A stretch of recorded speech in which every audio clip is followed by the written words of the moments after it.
सोलापूर शहरातील आरटीओ कार्यालयात शुकशुकाट पसरला आहे. आकृतीबंध 56 कर्मचाऱ्यांचे प्रमोशन अशा विविध मागण्यांसाठी आरटीओ कर्मचारी बेमुदत संपावर गेले आहेत.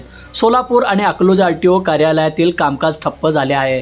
सोलापूर आणि अकलूज कार्यालयातील सर्वच कर्मचारी बेमुदत संपावर गेल्याने कर्मचाऱ्यांचे काम अधिकारी करत आहेत. आरटीओ कर्मचाऱ्यांनी मंगळवारी सकाळपासून बेमुदत संपाची हाक दिली आहे.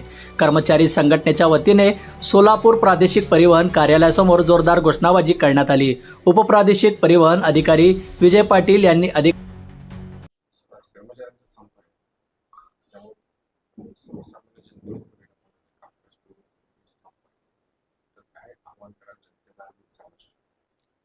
कार्यालयातील कर्मचाऱ्यांनी जो संप पुकारलेला आहे त्यात जे कार्यालयात जे कर्मचारी सहभागी झाले आहेत त्या व्यतिरिक्त जे कार्यालयात जे उपलब्ध आहेत तसेच जे कार्यालयातील शासकीय अधिकारी जे आहेत त्यांच्या वतीनं आम्ही सामान्य जनतेची नागरिकांची अडचण होऊ नये म्हणून तात्पुरते आम्ही कामकाज ठेवलेलं आहे. तरी सर्व नागरिकांना काय कार्यालयाच्या वतीनं आवाहन करतो की या काळात आम्हाला सहकार्य करावं.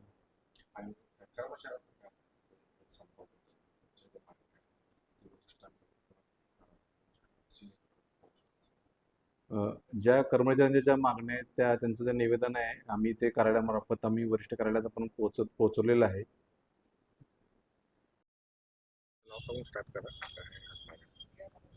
राज्य कर्मचारी मध्यवर्ती संघटनेचा सोलापूर जिल्हा शाखेचं मी सरचिटणीस अमृत कोकाटे बोलतोय. आज जे परिवहन खात्याने जो संप पुकारलेला आहे याकरता या आधी एक दिवसाचा संप केला, परंतु शासन याकडे दुर्लक्ष केलेलं आहे. दुसरी गोष्ट, त्यांनी असे इशारा दिला होता की 16 तारखेपासून आम्ही बेमुदत संपावर जाणार आहोत, तरी शासन याकडे दुर्लक्ष करते. आज शासनाच्या विरोधात विरोधी पक्षातले काही आमदार लोक शेतकऱ्यांच्या मागण्यांसाठी बेमुदत संपावर गेले, त्याची दखल घेतली जात नाही. आज जर परिवहन खात्यातील कर्मचाऱ्यांनी 7 मागण्या घेतलेल्या आहेत, त्या मागण्या महत्त्वाच्या म्हणजे आकृतीबंध तात्काळ मंजूर करावा. हा आकृतीबंध तात्काळ मंजूर करण्यासाठी शासन दुर्लक्ष करते, कारण प्रत्येक खात्याचं लक्ष दिलं जात नाही. आकृतीबंध सेवा नियमाचे तातडीने नियम सादर करा याकडेही दुर्लक्ष करते. आज जर आरटीओ सारख्या एवढ्या मोठ्या प्रगती खात्याबाबत जर शासन दुर्लक्ष करत असेल तर त्यांची सेवा नियम कधी तयार करणार शासन? ते नियम करायला पाहिजे. 56 कर्मचाऱ्यांची पदोन्नती पूर्ववत करण्यासाठी हा संप केलेला आहे. त्यानंतर प्रशासकीय पदावरील प्रलंबित बढत्या यांनी ठेवलेल्या नाहीत, त्या तात्काळ चालू करा. कारण प्रमोशन हे आयुष्यातलं सगळ्यात महत्त्वाचं हे असतं. कारण एखाद्याला योगदान मिळाल्यानंतरनं जो उत्साह निर्माण होतो त्याप्रमाणे आकृतीबंधही पदोन्नत्या आकृतीबंध ह्या विषयावर हे करायला पाहिजे. पण हे शासन जे आहे, वर भाजप सरकार आहे आणि खाली महाराष्ट्रामध्ये भाजपचं सरकार आहे आणि दोन्ही सरकार मेजॉरिटी असल्यामुळे हे सामान्य लोकांचे प्रश्न हाताळण्यास दुर्लक्ष करतायत. याबाबत वेळोवेळी कर्मचाऱ्यांना संपावर जाणे हे बाब योग्य नाही, कारण यामुळे आम पब्लिकचं भरपूर नुकसान होतं. आज आरटीओमध्ये एखादं जर काम करायचं म्हणलं तर त्या पब्लिकचं एक दिवस जातो. याची दखल शासनाने घ्यायला पाहिजे, कारण आमच्या मागण्या काही फालतू नाही आहेत.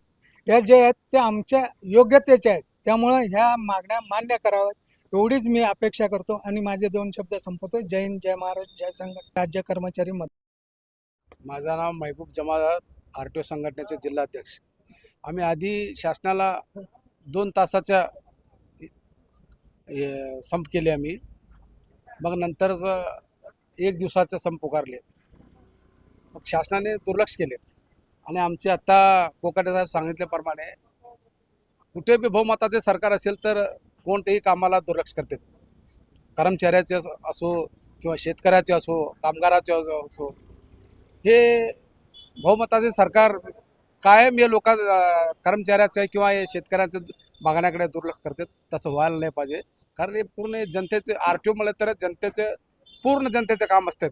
लायसन्सचे काम समजा, गाड्याचं ट्रान्सपोर्ट करायचे, बाकीचे इतर काम असते. त्यामुळे लवकरात लवकर आमच्या मागण्या पूर्ण केल्या तर किती कर्मचारी आहेत आणि किती कर्मचारी आणि टोटल आमच्या महाराष्ट्रामध्ये 1000 1200 कर्मचारी आहे. पूर्ण महाराष्ट्रभर संप आहे चालू आहे बेमुदत आणि आमच्या 100% संप यशस्वी झालेले आहे आणि सर्व लोक संपामध्ये उतरलेले आहे. आणि आमच्या सोलापूर RTOमध्ये 30 ते 35